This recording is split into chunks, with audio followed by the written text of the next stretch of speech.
Hey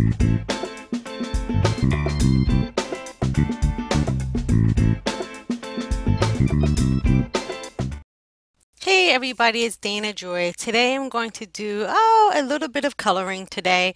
This is going to be my first video that I've ever done using Copic markers, so be patient with me. I'm going to use this set here, especially this adorable little dog. Isn't he so cute?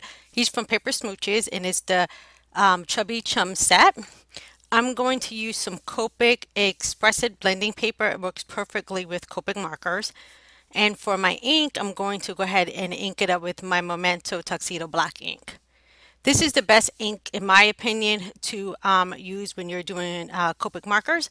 It doesn't smear or anything and it dries pretty quickly. So I'm just going to go ahead and put my dog right here in the corner.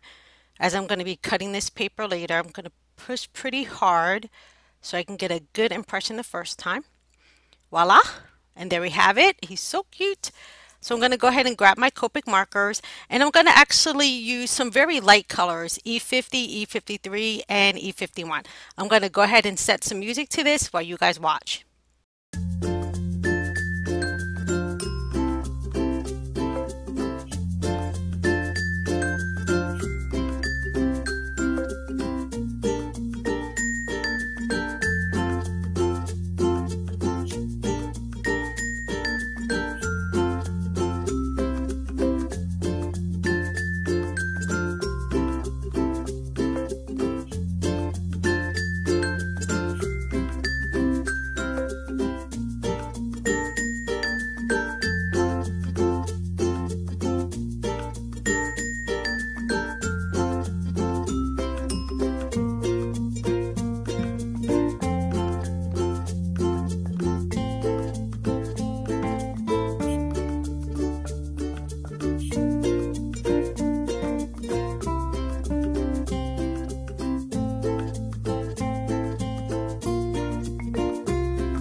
Okay, so I'm going to go ahead and stick with the E family. I'm going to use E23, E37, and E39, and those are going to be the darker spots on my puppy.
Okay, so now we're going to go ahead and color in his little tongue, and I'm going to use R20 for that.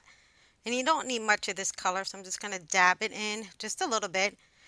And now I want to go ahead and make him some eyeballs instead of just having him with the little dots.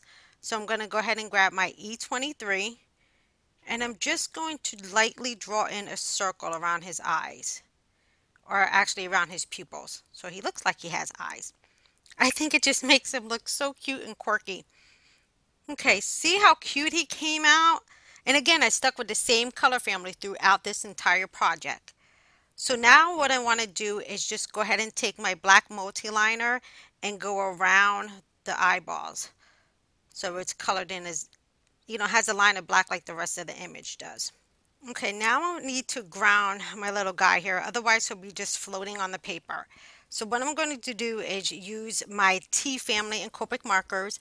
It's not like a gray or a neutral gray. It's more like, only way to explain it's like a tonal gray, if that makes any sense. So I'm going to use the T0, T2, T4, and T6, I think. So I'm just going to lightly add some of the color on the bottom. I'm going to speed color this real quick, but I want to kind of talk you through what I'm doing here. I want to go ahead and make sure he doesn't look like he's floating on the paper. I need him to be grounded on the paper. Otherwise, if you leave your images with nothing below them, it just kind of looks like they're floating. So I started with the T0, and that's just a very light color, and I'm going in with the the T2 rather, just to give him a little bit more depth, and the T4 is really going to ground him. Can you kind of see where I'm going with this here? It's like almost the shadow. I'm going to work my way backwards now and pull that color out with my T2. I'm going to pull that just a little bit further, and then I'm going to go back in with my T0 and really blend that out. So it kind of gives like the shadow of where his feet and his bottom is meeting the ground. So I'm just going to make sure all that is blended out pretty well. And it doesn't take long to do. You just need to make sure that you have that little bit of shadow so your image again does not look like it's floating. And using that T0 really blends those colors together. I think I want to go in a little bit more and add back just a little bit more depth towards the bottom of his feet and his tail. Again, that looks like the shadow, and I'm going to work my way back out again. So I'm going to do with the T2, pull that color out, and then finish off with the T0. See, and I'm not going to worry about this side of the paper because I'm going to be cutting my image anyway. I'm not going to need that side. Okay, so I'm going to go ahead now and grab some of my BG markers just to add like a little bit of sky or a halo around him. So I'm going to start with my BG 000, and all I'm going to do is start flicking around my image. I'm just lightly putting down my Copic marker and I'm doing upward flicking motions. As you can see, I had to speed up the video because otherwise we might be here all day watching me flick my Copics. But we're just going to go ahead and keep flicking that marker up towards the top of the paper. I'm not worrying about blending too much right now, just getting down my color. My next color is the BG00. And again, I'm just lightly flicking my Copic marker up and away from my image. You really want to try not to get the blue into what you already colored. You're just trying to give him like a little blue like halo or sky around him. And you'll notice towards the end of the video that he will have more color, darker color around him than the rest of the paper.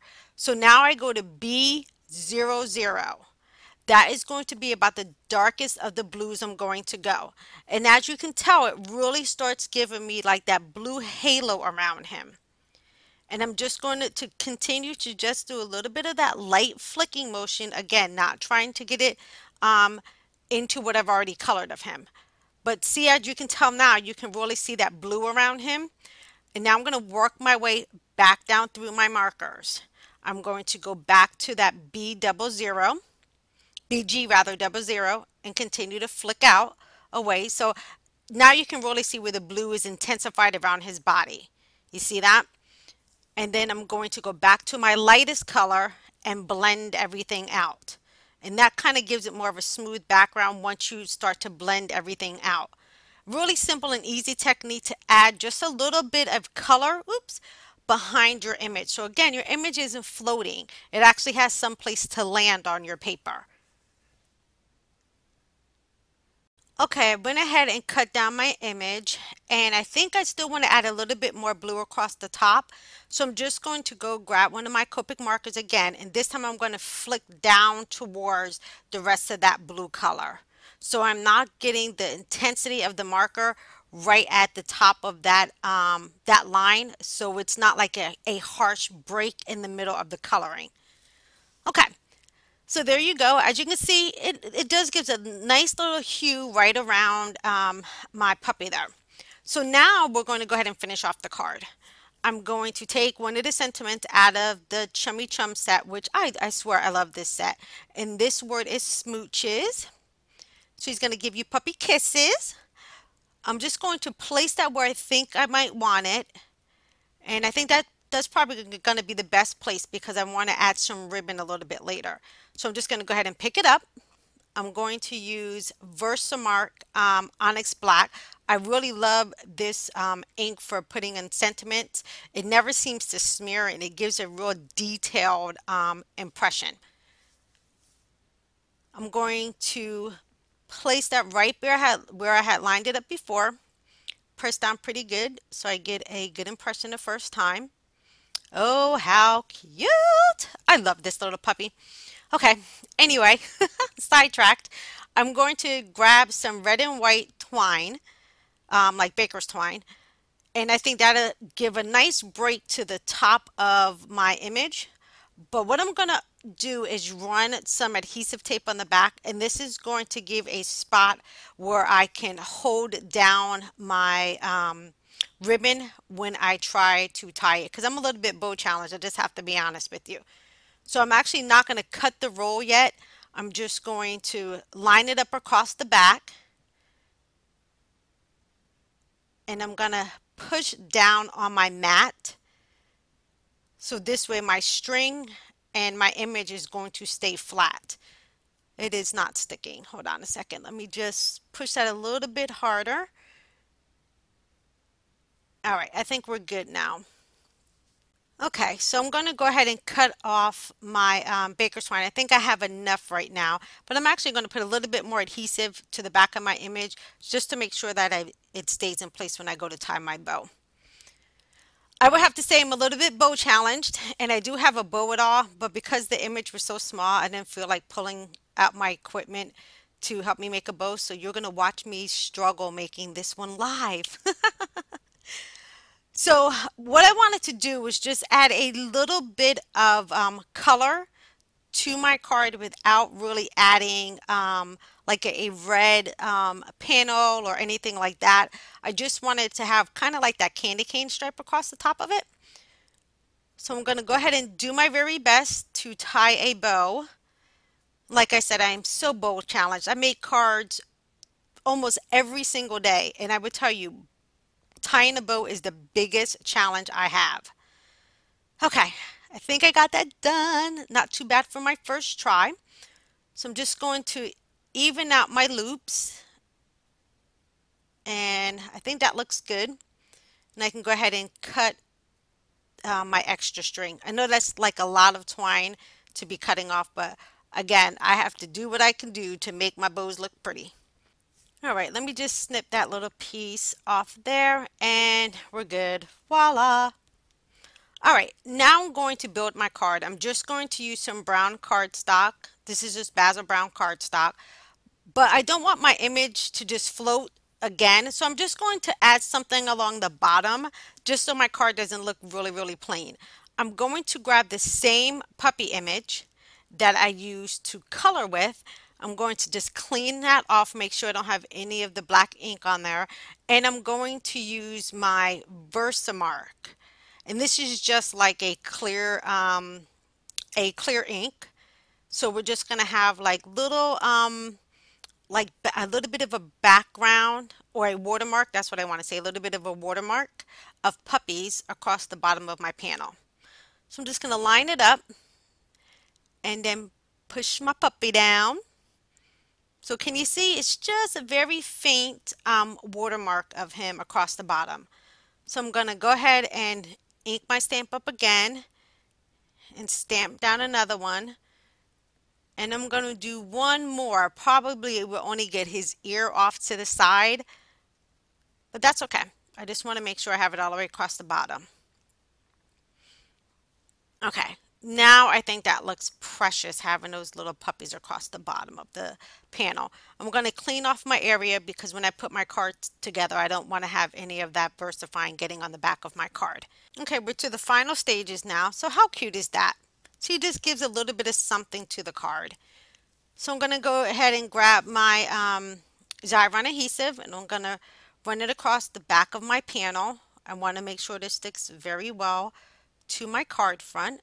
I'm just going to go ahead and line that up as best as I can. I think that looks good.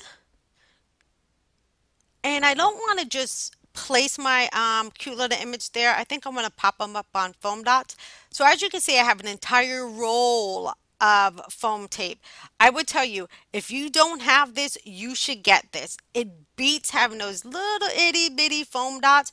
Trust me, itty bitty foam dots are good for certain things, but when you're putting down a panel, you will probably use about 20 on the back of this.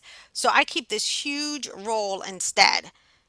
And you can get it on Amazon. And I would tell you, price comparison, it ends up to be a lot cheaper than continuously buying the little dots. Alrighty, and that is the completion of my first Copic tutorial. I hope you guys enjoyed yourself. Thanks so much for hanging out with me today. Go out and be creative, spread some love. See you guys soon. Bye-bye.